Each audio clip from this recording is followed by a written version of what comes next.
Hello friends, ये हमारा Bihar SSC का पहला प्रैक्टिस सेट है जो कि एसके झा सर के द्वारा प्रकाशित है और इसमें जो है काफ़ी अच्छे-अच्छे प्रश्न दिए हुए हैं एसके झा। इसमें जो है साइंस के काफ़ी अच्छे प्रश्न हैं और उनका डिस्कशन भी हम लोग यहाँ पे करेंगे जो कि एग्ज़ाम के लिए काफ़ी ज़्यादा इम्पोर्टेंट है। तो शुरू करते हैं हम लोग जो है रोज़ एक-एक प्रैक्टिस सेट को डिस्कस करेंगे। आज हमारा पहला प्रैक्टिस सेट है तो शुरू करते हैं। हमारा पहला क्वेश्चन है मटर के तने का कुंडलन किसी भी आसपास की संरचना के चारों ओर किसका उदाहरण है? मटर के तने का कुंडलन किसी भी आसपास की संरचना के चारों ओर किसका उदाहरण है? मटर का जो तना होता है उसमें कुंडलित होता है, ऐसा-ऐसा बना होता है, वो किसका उदाहरण होता है? इसका क्या आंसर होगा? तो ये जो है थिग्मोट्रोपिज़्म का उदाहरण होता है। मटर का तना का कुंडलन जो होता है ये थिग्मोट्रोपिज़्म का उदाहरण होता है। इसका अर्थ ये होता है कि आसपास के छूने या संपर्क करने की प्रतिक्रिया में जो है ये थ्रोग्मोट्रोपिज़्म का ये विस्तार होता है। अगला क्वेश्चन है प्रयोगशाला के उपकरण बनाने के लिए कौन से काँच का उपयोग में आता है? प्रयोगशाला में जो काँच आता है, प्रयोगशाला में काँच का जो उपकरण बना होता है वो किस काँच का उपयोग उसमें होता है ये बताना है। किस काँच का उपयोग होता है? तो इसमें जो है पायरेक्स काँच का उपयोग होता है। प्रयोगशाला में जितने भी वस्तुएँ होती हैं, बीकर वगैरह जो होता है उसमें जो है पायरेक्स काँच का उपयोग होता है। इसमें जो है सोडियम, एल्युमिनियम, बोरोसिलिकेट का मिश्रण होता है। सोडियम और एल्युमिनियम बोरोसिलिकेट का मिश्रण होता है, याद रखना है। निम्नलिखित में से किसका गलनांक अधिकतम होता है? गलनांक किसका अधिकतम होता है ये बताना है। किसका गलनांक अधिकतम होता है? तो इसमें से सिलिकॉन का गलनांक जो होता है ये अधिकतम होता है। सिलिकॉन का गलनांक जो है लगभग 1414 डिग्री सेल्सियस होता है, यानी कि इतने टेम्परेचर पे ये जो है पिघल जाता है। सबसे कम किसका होता है इसमें से? तो चांदी का इसमें जो है सबसे कम गलनांक होता है। चांदी का लगभग 961 डिग्री सेंटीग्रेड होता है, ये भी याद रखना है। अगला क्वेश्चन है एक सिलेंडर के गुरुत्वाकर्षण के केंद्र की स्थिति क्या होती है? एक सिलेंडर के गुरुत्वाकर्षण के केंद्र की स्थिति क्या होती है? क्या होती है? इसका आंसर हो जाएगा सिलेंडर के धुरी के मध्य बिंदु पर होता है। कोई भी अगर सिलेंडर है तो उसका गुरुत्वाकर्षण का केंद्र जो होता है वो धुरी के मध्य बिंदु पर होता है, यानी कि धुरी के यहाँ पे मध्य बिंदु पे जो है इसका गुरुत्वाकर्षण का केंद्र होता है। इसको याद रखना है। ऊर्जा के विकल्प के रूप में किस किस स्वरूप को स्वीकारा जाता है? ऊर्जा के विकल्प के रूप में किस स्वरूप को स्वीकारा जाता है ये बताना है। इसका आंसर हो जाएगा हाइड्रोजन। हाइड्रोजन को जो है भविष्य का ईंधन भी कहा जाता है और ये जो है ऊर्जा का एक स्वरूप होता है, याद रखना है। रासायनिक उद्योग में कौन सा तेजाब मूल रासायनिक माना जाता है? रासायनिक उद्योग में कौन सा तेजाब मूल रासायनिक माना जाता है? मूल रासायनिक माना जाता है किसको? तो H2SO4 सल्फ्यूरिक एसिड को जो है मूल रासायनिक माना जाता है। HNO3 क्या है? ये नाइट्रिक अम्ल होता है। ये औषधि उर्वरक बनाने में इसका उपयोग होता है। ये कौन है? हाइड्रोक्लोरिक अम्ल है, HCl हाइड्रोक्लोरिक अम्ल होता है। हमारे जो पेट में होता है इनकी पाचन तंत्र में भी हाइड्रोक्लोरिक अम्ल का उपयोग होता है। इसको अम्लों का राजा भी कहा जाता है, याद रखना है। एक ही प्रकार का परमाणु निम्नलिखित में से किसमें मिलता है? एक ही प्रकार का परमाणु किसमें मिलता है ये बताना है। इसका आंसर हो जाएगा प्राकृतिक तत्व जो भी होते हैं उसमें एक ही प्रकार के परमाणु मिलते हैं। NH3 किस प्रकार का पदार्थ है? NH3 जो कि अमोनिया का सूत्र होता है, ये किस प्रकार का पदार्थ है ये बताना है। तो NH3 जो होता है ये जलीय विलयन होता है। ये जो है क्षारीय प्रकृति का होता है, यानी कि इसका आंसर हो जाएगा मंद क्षार। ये जो है हल्का क्षारीय होता है और ये जो है द्रव अवस्था में भी होता है। और ये जो है अमोनिया गैस जो होता है जल में अधिक विलय होता है, यानी कि जल में जो है आसानी से अमोनिया गैस घुल जाता है। रेडियोधर्मी पदार्थ उत्सर्जित करता है। रेडियोधर्मी पदार्थ क्या उत्सर्जित करता है ये बताना है। रेडियोधर्मी पदार्थ जो है वे अल्फा, बीटा और गामा तीनों प्रकार के किरण को उत्सर्जित करता है, यानी कि चौथा इसका बिल्कुल सही हो जाएगा। और इसका परमाणु भार और परमाणु क्रमांक जो है बदलता रहता है जब इसका रेडियो एक्टिविटी, यानी कि जब रेडियोधर्मी पदार्थ होता है उसका जो है हमेशा बदलता रहता है। क्या? तो परमाणु क्रमांक और परमाणु भार हमेशा चेंज होते रहता है। सोना सॉल्ट के जमाव के लिए सबसे अच्छा पदार्थ कौन सा है? सोना सॉल्ट के जमाव के लिए सबसे अच्छा पदार्थ कौन सा है? इसका आंसर क्या होगा? तो इसका आंसर हो जाएगा MgCl2। ये जो है सोना सॉल्ट के जमाव में सबसे ज़्यादा प्रभावी है, याद रखना है। इसमें कौन सा तथ्य असत्य है? कौन सा इसमें तथ्य जो है वो असत्य है? कौन सा इसमें अच्छे से देखना है कि कौन सा इसमें से गलत दिया हुआ है और बताना है, चूज करना है कौन सा गलत है। इसका आंसर हो जाएगा ऑक्सीजन की उपस्थिति में किण्वन की प्रक्रिया, ये जो है गलत है। किण्वन की प्रक्रिया ये ऑक्सीजन की उपस्थिति में नहीं होता है। किण्वन जो है एक जैव रासायनिक क्रिया होता है और इसमें जो है जटिल कार्बनिक यौगिक जो होते हैं वे सूक्ष्म जीवों की सहायता से सरल कार्बनिक यौगिक में विघटित हो जाते हैं, यानी कि जटिल कार्बनिक यौगिक वो जो है सरल कार्बनिक यौगिक में चेंज हो जाता है और इसमें ऑक्सीजन की आवश्यकता नहीं पड़ती है। ऑक्सीजन का इसमें कोई भी भूमिका नहीं है, ये याद रखना है। इसमें जो है सारे प्रश्न एकदम इंपॉर्टेंट दिए हुए हैं, सारे प्रश्नों को ध्यान से देखें और उनको जो है याद करें, लास्ट तक जो है क्वेश्चन को देखें। इससे जो आपको काफ़ी ज़्यादा लाभ मिलेगा, काफ़ी सारे क्वेश्चन आपको जो है याद हो जाएंगे और हूबहू ऐसे ही प्रश्न जो है एग्जाम में आने के चांसेस काफ़ी ज़्यादा हैं। एंथोफोबिया डर है। एंथोफोबिया ये किसका डर होता है, किस टाइप के डर को जो है एंथोफोबिया कहते हैं। इसका आंसर हो जाएगा पुष्पों का। जो आदमी फूलों से डरते हैं ये उनको जो है एंथोफोबिया होता है, यानी कि एंथोफोबिया में फूलों से जो है मनुष्य को डर लगता है। जब हम बकरी या भेड़ का मांस खाते हैं तब हम क्या होते हैं, जब हम बकरी या भेड़ का मांस खाते हैं तो वो जो है द्वितीय उपभोक्ता कहलाते हैं। तो हम लोग जो है द्वितीय उपभोक्ता हो जाएंगे, मांसाहारी जो भी होते हैं वे द्वितीय उपभोक्ता होते हैं, याद रखना है। अगला क्वेश्चन देखते हैं, क्वेश्चन नंबर 14। हृदय रोगियों को अधिक मात्रा में नहीं लेना चाहिए। हृदय के रोगियों को अधिक मात्रा में क्या नहीं लेना चाहिए, तो हृदय के रोगियों को जो है वसा अधिक नहीं लेना चाहिए। वसा जो होता है ये नहीं लेना, यानी कि तेल वाला तेलीय चीज़ नहीं लेना है, इसको ध्यान में रखना है। निम्नलिखित में से कौन सा रोग विषाणु द्वारा नहीं फैलता है, कौन सा रोग विषाणु द्वारा नहीं फैलता है, इसका आंसर क्या होगा। इसमें से जो है कौन सा विषाणु के द्वारा नहीं फैलता ये बताना है। एड्स तो विषाणु के द्वारा होता है, खसरा भी विषाणु के द्वारा, इन्फ्लुएंजा भी जो है विषाणु के द्वारा होता है, लेकिन डिप्थीरिया जो होता है ये जीवाणु के द्वारा होता है, यानी कि ये तीसरा वाला सही हो जाएगा। डिप्थीरिया जीवाणु के कारण होता है, जीवाणु के कारण और भी बहुत सारे रोग होते हैं जैसे डिप्थीरिया, प्लेग, टिटनेस, ये सभी जो है जीवाणु के कारण होते हैं। मनुष्य में एप्लाटॉक्सिन खाद्य विषाक्तन द्वारा सामान्यतः कौन सा अंग प्रभावित होता है। मनुष्य में एप्लाटॉक्सिन खाद्य विषाक्तन द्वारा सामान्यतः कौन सा अंग प्रभावित होता है, तो इसमें जो है यकृत प्रभावित होता है। यकृत ये जो कि शरीर की सबसे बड़ी ग्रंथि है, यही प्रभावित होता है। निम्न में से किसके द्वारा रक्त का थक्का बनाने में सहायक प्रोथ्रोम्बिन को मुक्त किया जाता है। निम्न में से किसके द्वारा रक्त का थक्का बनाने में सहायक प्रोथ्रोम्बिन को मुक्त किया जाता है, इसका आंसर क्या होगा। इसका आंसर हो जाएगा रक्त प्लेटलेट्स इसका सही आंसर हो जाएगा। प्राकृतिक रेशम की कितनी मुख्य किस्में हैं, प्राकृतिक रेशम की कितनी मुख्य किस्में हैं, इसका आंसर क्या होगा। तो प्राकृतिक रेशम का जो है वो मुख्य 4 किस्म होता है। प्राकृतिक रेशम का मुख्य 4 किस्म होता है, याद रखना है इसको, इंपॉर्टेंट प्रश्न है। कौन कौन सा किस्म होता है, तो एक होता है सहतूत रेशम, तसर रेशम, मूगा रेशम और एरी रेशम। सहतूत, तसर, मूगा और एरी मतलब ए और री, एरी रेशम ये जो है ये भी रेशम का ही प्रकार है, याद रखना है। और चीन के बाद जो है भारत जो है विश्व में दूसरे नंबर का रेशम उत्पादक है, यानी कि सबसे पहले नंबर पे चीन है और दूसरे नंबर पे भारत आता है। 2 बिंदु आवेशों के मध्य लगने वाले बल और उनके मध्य की दूरी r के बीच क्या संबंध होता है, क्या संबंध होता है, तो इसका एक फार्मूला होता है Q1 × Q2 बाय r², यानी कि 1/r² के डायरेक्टली प्रोपोर्शनल होता है। F जो होता है वो जो है 1/r² के डायरेक्टली प्रोपोर्शनल होता है। कौन सा सही हो जाएगा, ये चौथा वाला बिल्कुल सही हो जाएगा। किसमें sp संस्करण कार्बन है, किसमें sp संकरित कार्बन है, किसमें है ये बताना है। तो इसका आंसर हो जाएगा CH2 में जो होता है, इन दोनों के बीच CH और CH के बीच में sp संस्कृत होता है और इसमें जो है अणुओं के बीच 180 डिग्री का आबंध कोण बनता है, ये याद रखना है। CO2 जो होता है, CO2 जो देखते हैं CO2, इसमें भी जो है sp संकरित कार्बन होता है।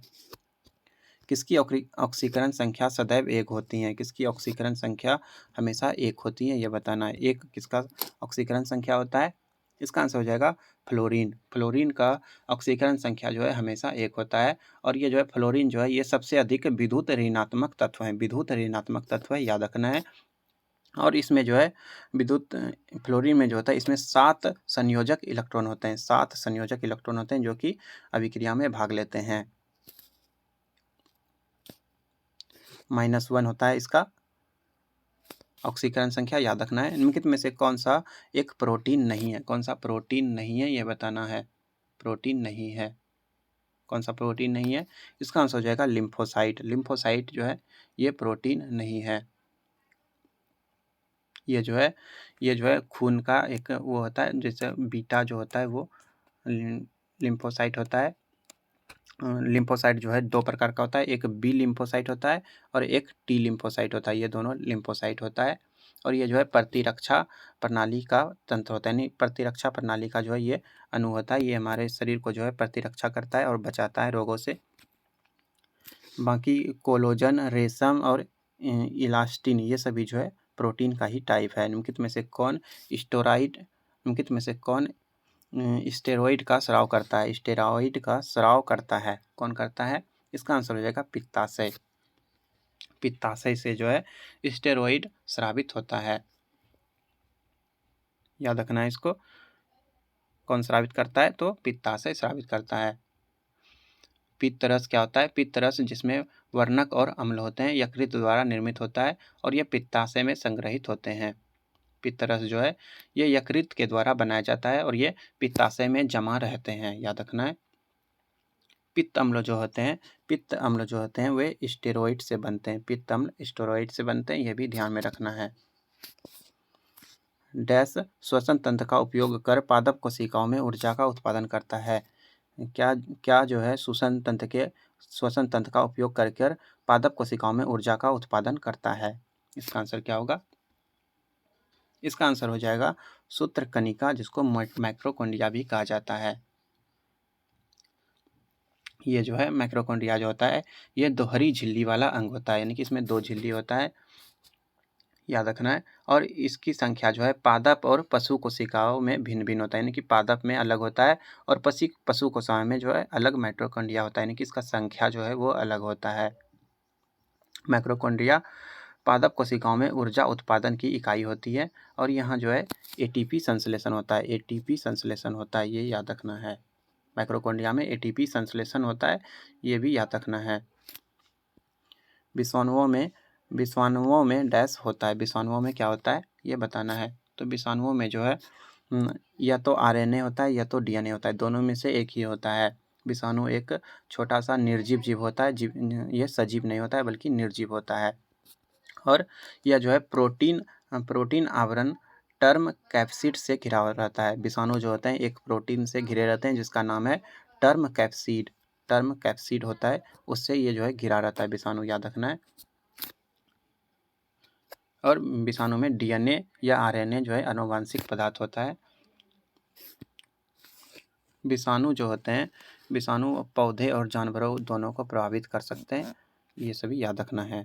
क्वेश्चन नंबर 26, सड़क पर चल रहे कार के पहिए के बारे में कौन सा विकल्प सही है? सड़क पर चल रहे कार के पहिए के बारे में कौन सा विकल्प जो है सही है, ये बताना है। सही कौन सा ये बताना है।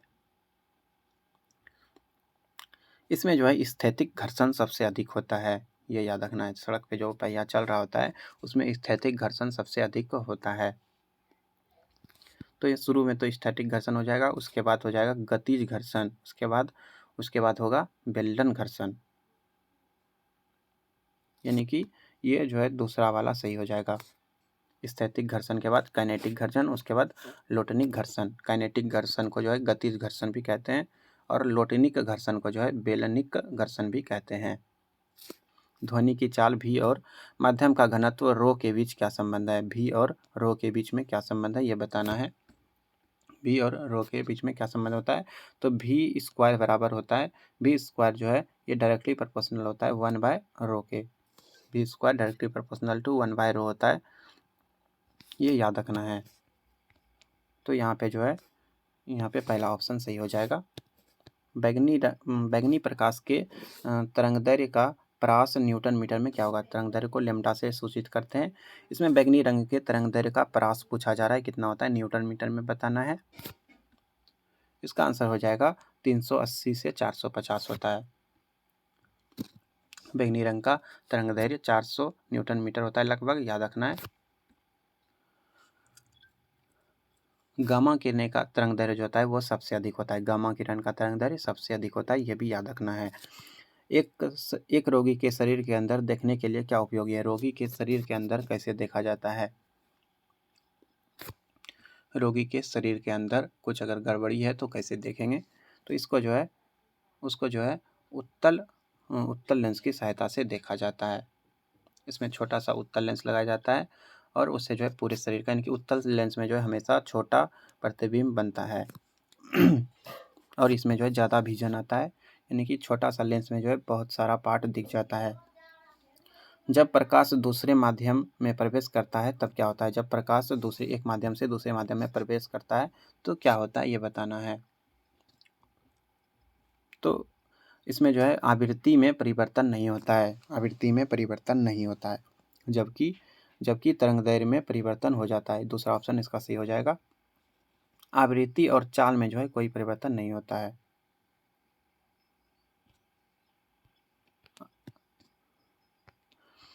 तीन 31 4 किलो वजन, यहाँ पे जो है इसके बाद मैथ्स के प्रश्न है। हम लोग पहले जीके के प्रश्नों को देख लेते हैं। मैथ्स के प्रश्न हम लोग जो है अगले वीडियो में, सेपरेट वीडियो में सॉल्व करेंगे और वहाँ पे मैथ्स के लिए अलग से डिस्कशन होगा। मैथ रीजनिंग हम लोग अलग से करेंगे। अभी हम लोग फिलहाल जीके, जीएस और करेंट्स वगैरह को देख लेते हैं। क्वेश्चन नंबर 101 पे आ जाते हैं। यहाँ पे जीके का प्रश्न है, प्रथम बौद्ध परिषद बुलाया था, प्रथम बौद्ध संगति भी बोला जाता है, ये किसने बुलाया था, ये बताना है। प्रथम बौद्ध संगति ये किसके द्वारा बुलाया गया था? तो ये जो है अजात शत्रु के द्वारा बुलाया गया था। प्रथम बौद्ध ये जो है राजगीर में हुआ था, याद रखना है। प्रथम बौद्ध जो हुआ था, प्रथम बौद्ध परिषद जो हुआ था ये राजगीर में हुआ था, जहाँ पे राजगिरी है वहीं पे है राजगीर, वहीं पे हुआ था, याद रखना है। किसके द्वारा हुआ था? अजात शत्रु के द्वारा। पाटलिपुत्र को किस शासक ने सर्वप्रथम अपनी राजधानी बनाई थी? पाटलिपुत्र को किस शासक ने सर्वप्रथम अपनी राजधानी बनाई थी, ये बताना है। तो चंद्रगुप्त मौर्य ने जो है प्रथम बार पाटलिपुत्र को अपनी राजधानी बनाई थी, याद रखना है। और ये जो है मगध के शासक थे, काफ़ी अच्छे शासक थे चंद्रगुप्त मौर्य। ये मौर्य वंश के संस्थापक भी थे। इन्होंने घनानंद को मारकर, जो कि नंद वंश का था, घनानंद, उसको मारकर जो है ये मौर्य वंश का इन्होंने स्थापना किया था, ये याद रखना है।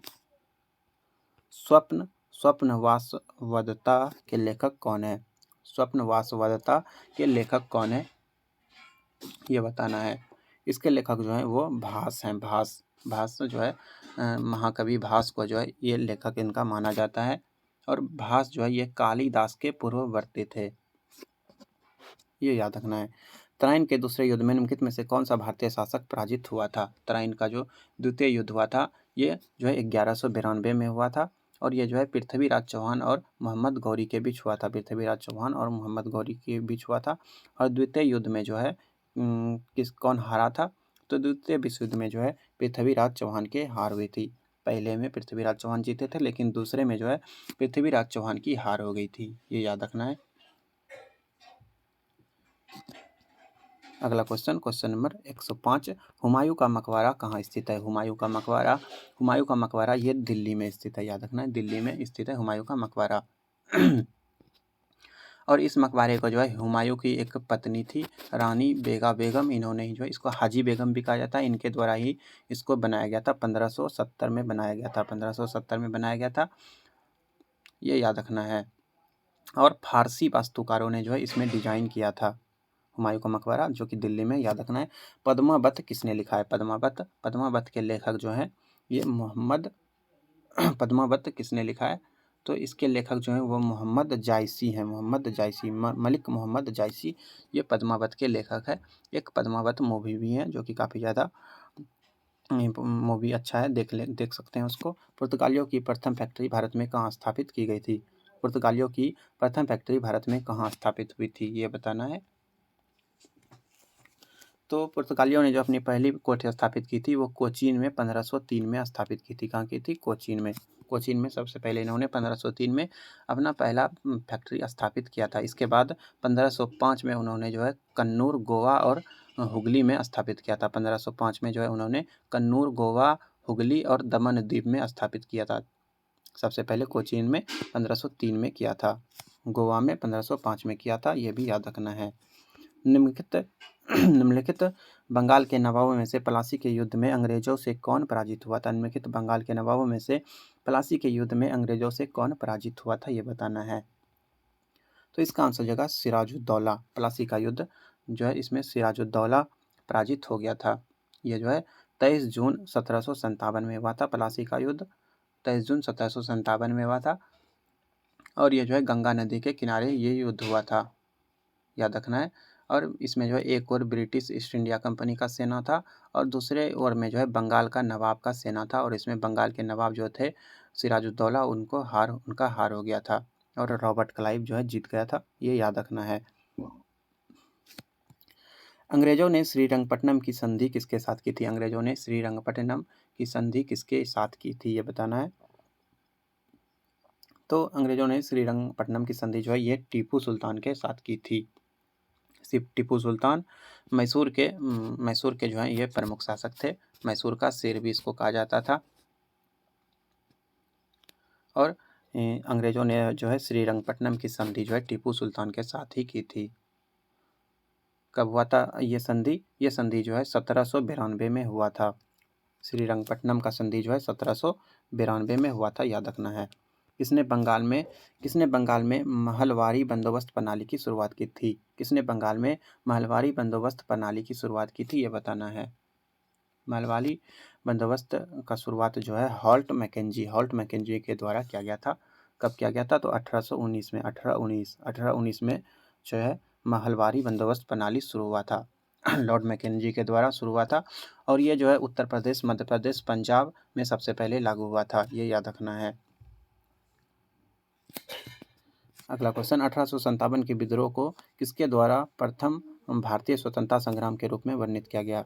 1857 के विद्रोह को किसने प्रथम भारतीय स्वतंत्रता संग्राम कहा था, ये बताना है। इसका आंसर हो जाएगा बी.डी. सावरकर। बी.डी. सावरकर ने जो है 1857 के विद्रोह को प्रथम भारतीय स्वतंत्रता संग्राम के रूप में वर्णित किया था, याद रखना है। The Indian war of independence, the Indian war of independence 1857 के लेखक कौन है? इस बुक के लेखक कौन है, ये बताना है। तो इस बुक के लेखक जो हैं वो बी.डी. सावरकर हैं। इस बुक के लेखक भी जो हैं वो बी.डी. सावरकर है, याद रखना है। कब ये पुस्तक रिलीज हुआ था? तो 1857 में ये रिलीज हुआ था, जब प्लासी का लड़ाई भी हुआ था, इस समय, याद रखना है।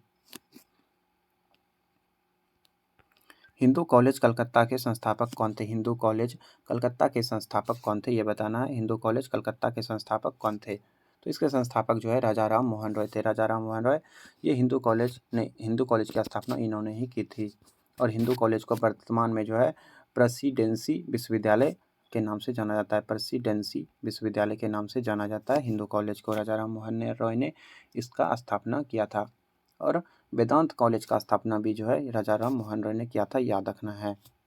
वंदे मातरम किस पुस्तक से लिया गया है? वंदे मातरम ये जो है किस पुस्तक से लिया गया है? वंदे मातरम जो है आनंद मठ से लिया गया है, जो कि बंकिम चंद्र चट्टोपाध्याय के द्वारा लिखा गया है। पुस्तक इंडिया डिवाइडेड किसने लिखा है? इंडिया डिवाइडेड ये बुक किसने लिखा है? इंडिया डिवाइडेड ये बुक जो है डॉक्टर राजेंद्र प्रसाद के द्वारा लिखा गया है। राजेंद्र प्रसाद जो कि भारत के प्रथम राष्ट्रपति थे, इन्होंने जो है इन्होंने इंडिया डिवाइडेड बुक लिखा है, ध्यान में रखना है इसको, इंपॉर्टेंट प्रश्न है। India divided, Rajendra Prasad. अमृत बाजार पत्रिका का संस्थापक संपादक कौन था? अमृत बाजार पत्रिका का संस्थापक संपादक कौन था? इसका आंसर क्या होगा? इसका शुरुआत जो है 1868 में हुआ था और ये जो है शिशिर कुमार घोष के द्वारा शुरू हुआ था। इसमें से इसके और एक भाई भी थे, मोतीलाल घोष। इन दोनों ने मिलकर जो है अमृत बाजार पत्रिका को शुरू किया था और ये बांग्ला भाषा में इसका शुरुआत हुआ था।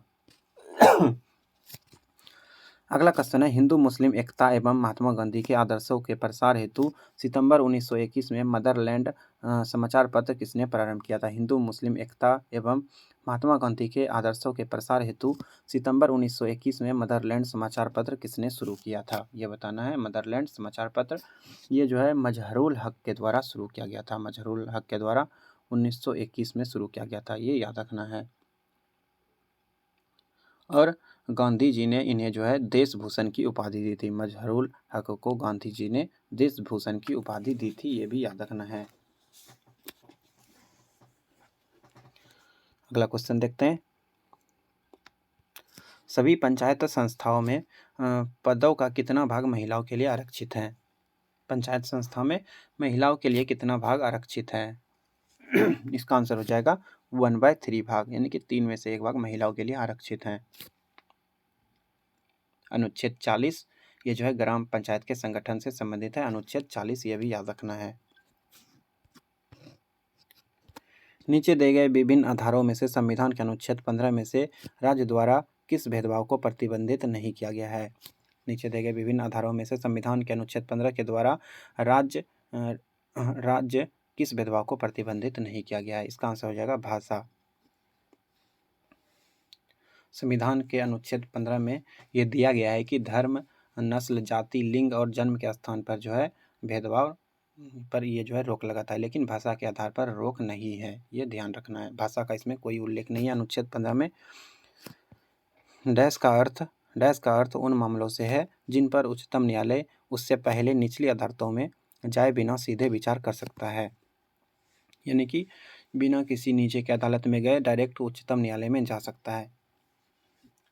क्या आंसर हो जाएगा? तो मूल न्यायाधिकार। अगर किसी के मूल अधिकार का उल्लंघन हो रहा है तो वो डायरेक्ट जो है सर्वोच्च न्यायालय जा सकता है, यानी कि उच्चतम न्यायालय जा सकता है। 121 निम्न में से कौन सा कथन हरित क्रांति के बारे में सही नहीं है? हरित क्रांति के बारे में सही नहीं है। कौन सा कथन जो है हरित क्रांति के बारे में सही नहीं है? हरित क्रांति जो है ये लगभग 1966-67 में शुरू हुआ था, ये याद रखना है। और इसमें से कौन सा जो है सही नहीं है, ये बताना है। इसका प्रारंभ 1966 की खरीफ ऋतु में हुआ था, ये सही है। इसका प्रारंभ अधिक उपज देने वाले बीजों के उपयोग से हुआ, ये सही है। प्रारंभ में इसका लाभ पंजाब, हरियाणा और पश्चिमी उत्तर प्रदेश को मिला, ये भी सही है। यह केवल चावल के उत्पादन में सफल हुई, ये गलत है। इससे ये जो है इससे सबसे अधिक तो गेहूं का उत्पादन में वृद्धि हुआ, चावल में भी हुआ, और इससे जो है भारत में पहली बार खाद्यान्न उत्पादन में आत्मनिर्भर हो गया।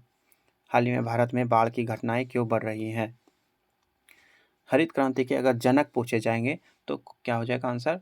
तो MS स्वामीनाथन जो है ये भारत में हरित क्रांति के जनक हैं, MS स्वामीनाथन। और अगर विश्व स्तरीय जनक पूछा जाए तो नॉर्मन बोरलॉग ये जो है विश्व स्तरीय जनक है हरित क्रांति के, ये भी याद रखना है। हाल ही में भारत में बाढ़ की घटनाएं क्यों बढ़ी हैं? बाढ़ की घटना यहाँ पे बढ़ गई हैं, ऐसा क्यों हुआ है ये बताना है। तो जल निकासी क्षेत्र में वनों की कटाई हो गई है, इसके कारण जो है बाढ़ की घटना बढ़ गई है। मदुमलाई वन्यजीव अभयारण्य किसके लिए प्रसिद्ध है? मदुमलाई वन्यजीव अभयारण्य ये किस लिए प्रसिद्ध है, ये बताना है। मदुमलाई वन्यजीव अभयारण्य ये जो है बाघ अभयारण्य के लिए प्रसिद्ध है, बाघ के लिए प्रसिद्ध है, याद रखना है। ये जो है नीलगिरी पहाड़ियों के उत्तर पश्चिम में स्थित हैं। ये जो है नीलगिरी जो पहाड़ी है ब्लू माउंटेन के उत्तर पश्चिम में स्थित हैं।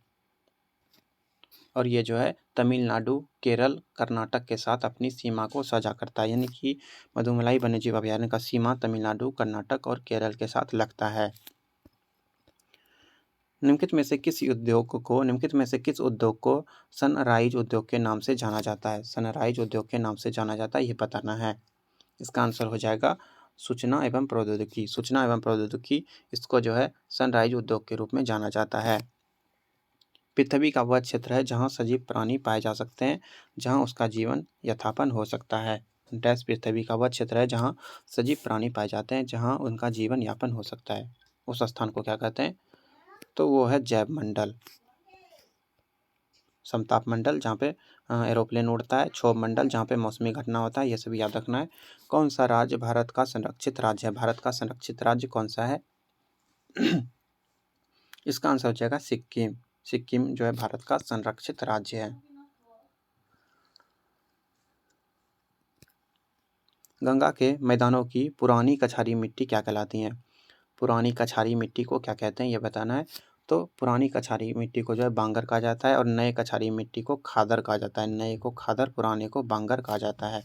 सिंह भूमि झारखंड किसके लिए प्रसिद्ध है? सिंह भूमि जो कि झारखंड में है, ये किसके लिए प्रसिद्ध है?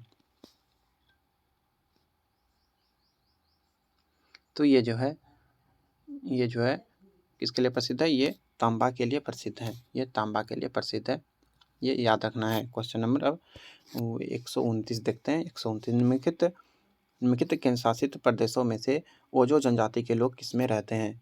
किस केंद्र शासित प्रदेश में ओजो जनजाति के लोग रहते हैं? ओजो जनजाति ये कहाँ पे रहते हैं? तो ये जो है अंडमान और निकोबार द्वीप समूह में ओजो जनजाति रहते हैं और ये जो है मुख्य रूप से शिकारी होते हैं। शिकार करना ही इसका मुख्य पेशा होता है और ये सभी जो है जनजाति के अंदर आते हैं। निम्नलिखित युगों में से कौन सा सुमेलित नहीं है? कौन सा सुमेलित नहीं है? यहाँ पे राजधानी दिया हुआ है। बुडापेस्ट का राजधानी हंगरी है, ये सही है। नैरोबी का केन्या है। किंशासा का जायरे है और क्राइस्टचर्च का न्यूजीलैंड, ये गलत है। क्राइस्टचर्च जो है ये न्यूजीलैंड का ही एक शहर है बन जा जबकि ये इसका राजधानी नहीं है, ये याद रखना है। निम्न में से किसको पर्ल सिटी कहा जाता है? पर्ल सिटी किसको कहा जाता है? तो तमिलनाडु का एक जिला है तूतीकोरिन, उसको जो है पर्ल सिटी कहा जाता है। ये कहाँ पे है? ये तमिलनाडु में है। तमिलनाडु में तूतीकोरिन, इसी को पर्ल सिटी कहा जाता है। अगला क्वेश्चन, क्वेश्चन नंबर 32। रैंड निम्नलिखित में से किस देश की मुद्रा है? रैंड किस देश की मुद्रा है? ये जो है दक्षिण अफ्रीका की मुद्रा है। रैंड याद रखना है। सचिन तेंदुलकर ने 12 मार्च 2012 को एशिया कप में निम्नलिखित में से किस देश के विरुद्ध विश्व क्रिकेट में अपना 100वां शतक लगाया था? किस देश के विरुद्ध 100वां शतक लगाया था? तो उन्होंने जो है बांग्लादेश के खिलाफ 100वां शतक लगाया था। इंडिया विंस फ्रीडम, ये किसकी आत्मकथा है? इंडिया विंस फ्रीडम ये जो है अबुल कलाम आज़ाद की एक आत्मकथा है। गीत गोविंद कविता किसके द्वारा लिखी गई हैं? गीत गोविंद कविता किसके द्वारा लिखी गई है, ये बताना है। गीत गोविंद कविता जो है ये जयदेव इसके लेखक हैं, ये याद रखना है। गीत गोविंद ये जो है 12वीं सदी के कवि हैं जयदेव, इनके द्वारा लिखा गया है गीत गोविंद, यानी कि गोविंदा का गीत। डिस्कवरी ऑफ इंडिया किसने लिखा है? डिस्कवरी ऑफ इंडिया इंपॉर्टेंट प्रश्न है, ऐसा बुक का नाम हमेशा पूछा जाता है। डिस्कवरी ऑफ इंडिया, गीत गोविंद, ये सभी जो है अक्सर पूछा जाता है, याद रखना है सबको अच्छे से। तो ये जो है जवाहरलाल नेहरू के द्वारा लिखा गया, याद रखना है। पूर्वी समुद्रों की स्वामिनी का नाम है, किसका नाम है? पूर्वी समुद्रों की स्वामिनी, ये किसका नाम है? इसका आंसर हो जाएगा श्रीलंका। श्रीलंका इसका सही आंसर हो जाएगा। कॉकपिट ऑफ यूरोप बेल्जियम को कहा जाता है। पक्षियों का महाद्वीप दक्षिण अमेरिका को कहा जाता है। पवित्र भूमि जेरूसलम को कहा जाता है, ये सभी याद रखना है। भारत में पहली बोलती फिल्म थी, भारत में पहली बोलती फिल्म कौन सी थी? बोलती हुई फिल्म जिसमें आवाज़ दिया हुआ था, इसका आंसर हो जाएगा आलम आरा। और राजा हरिश्चंद्र जो था ये मुख्य फिल्म था, इसमें आवाज़ नहीं था। भारतीय झंडे में चक्र का रंग कैसा है? भारतीय झंडे में चक्र का रंग नीला होता है और इसमें 24 तिलियां होती हैं। और झंडे को जो है 22 जुलाई 1947 को विधानसभा द्वारा अपनाया गया था। ध्वज की लंबाई चौड़ाई का अनुपात 3:2 होता है, ये भी याद रखना है। रेड क्रॉस का मुख्यालय कहाँ है? रेड क्रॉस का मुख्यालय कहाँ है, ये पूछा जा रहा है। रेड क्रॉस का मुख्यालय जो है ये स्विट्जरलैंड में, और एमनेस्टी इंटरनेशनल का मुख्यालय यूके में है, ये भी याद रखना है। ओपेक का मुख्यालय ऑस्ट्रिया में है, ऑस्ट्रिया में ओपेक का मुख्यालय है, ये भी याद रखना है। जेनेवा में जो है WHO का है, विश्व व्यापार संगठन का है, ये सभी का मुख्यालय जो है जेनेवा में है, ये भी याद रखना है। अगला क्वेश्चन देखते हैं, क्वेश्चन नंबर 141। भारत में किस दिन मेजर ध्यानचंद के जन्मदिन को राष्ट्रीय खेल दिवस के रूप में मनाया जाता है? भारत में किस दिन मेजर ध्यानचंद के जन्मदिन को राष्ट्रीय खेल दिवस के रूप में मनाया जाता है? इसका आंसर क्या होगा? तो इसका आंसर हो जाएगा 29 अगस्त। 29 अगस्त को ही जो है मेजर ध्यानचंद, जो इसको कि हॉकी का जादूगर कहा जाता है, ये इनका जन्मदिन होता है 29 अगस्त को। इसी दिन खेल दिवस मनाया जाता है। एक ध्यानचंद पुरस्कार भी दिया जाता है, ये भी इन्हीं के नाम पे है। निम्नलिखित में से कौन सी एंटी टैंक मिसाइल है? एंटी टैंक मिसाइल कौन सा है? तो यहाँ पे जो ये नाग दिया हुआ है, नाग जो है ये एक प्रकार का एंटी टैंक मिसाइल है। अगला क्वेश्चन, मंगल रोवर मिशन नासा के मंगल ग्रह अन्वेषण का लॉन्च निम्नलिखित में से किस वर्ष होगा? किस वर्ष लॉन्च होगा? इसका आंसर हो जाएगा 2022 में। निम्नलिखित जोड़े में से कौन सा सही ढंग से सुमेलित है? सही ढंग से कौन सा सुमेलित है ये बताना है। तो चूना पत्थर ये कैमूर में मिलता है। कैमूर कहाँ पे है? तो ये बिहार में स्थित है। कैमूर का पहाड़ी भी बिहार में स्थित है, ये सभी ध्यान में रखना है। कैमूर में जो है, कैमूर और रोहतास में चूना पत्थर पाए जाते हैं और इसमें जो है कैल्शियम कार्बोनेट होता है और ये जो है बिहार का प्रमुख खनिज है। औरंगजेब ने किस वर्ष प्रिंस अजीम उल शान को पटना का राज्यपाल नियुक्त किया था? औरंगजेब ने अजीम उल शान को जो है पटना का राज्यपाल बनाया था। कब बनाया था ये पूछा जा रहा है।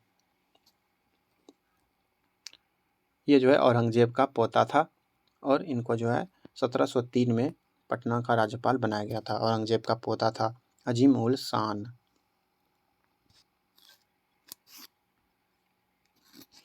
अगला क्वेश्चन, कितने हाई स्पीड रेलवे स्टेशनों के संबंध में जापान अंतर्राष्ट्रीय सहयोग एजेंसी और आवासन एवं कार्य मंत्रालय और रेल मंत्रालय द्वारा संयुक्त रूप से समझौता ज्ञापन पर हस्ताक्षर किए गए हैं? कितने हाई स्पीड स्टेशनों के लिए? इसका आंसर हो जाएगा 4 हाई स्पीड स्टेशनों के लिए। इसमें से कौन कौन सा है? तो गुजरात में साबरमती है, सूरत है, महाराष्ट्र है और थाने में इन सभी पर जो है इस हस्ताक्षर किया गया है।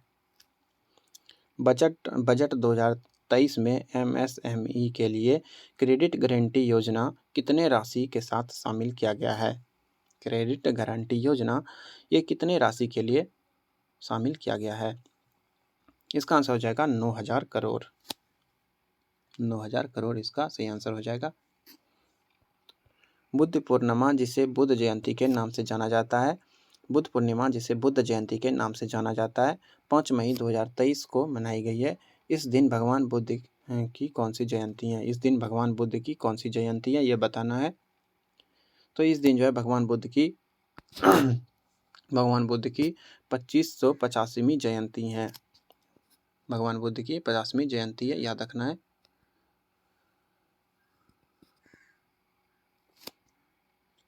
विश्व उच्च रक्तचाप दिवस 2023 का विषय क्या है? इसका आंसर होगा अपने रक्तचाप को सटीक रूप से मापें, इसे नियंत्रित करें, लंबे समय तक जीवित रहें। यह इसका जो है विषय था। रक्तचाप दिवस 2023 को 17 मई को मनाया गया था, याद रखना है। 17 मई को रक्तचाप दिवस मनाया जाता है। अंतिम क्वेश्चन है, ज्ञानपीठ पुरस्कार 2023 किसे प्रदान किया गया है? ज्ञानपीठ पुरस्कार 2023 किसको प्रदान किया गया है? तो गोवा के एक लेखक है दामोदर मौजो। दामोदर मौजो को जो है ज्ञानपीठ पुरस्कार मिला है। 97वां ज्ञानपीठ पुरस्कार मिला है 2023 में, मई 2023 में इनको मिला है, याद रखना है। हमारा GK GS का क्वेश्चन कंप्लीट होता है। मिलते हैं अगले प्रैक्टिस सेट में और सारे प्रैक्टिस सेट को जो अच्छे से देखें। धन्यवाद।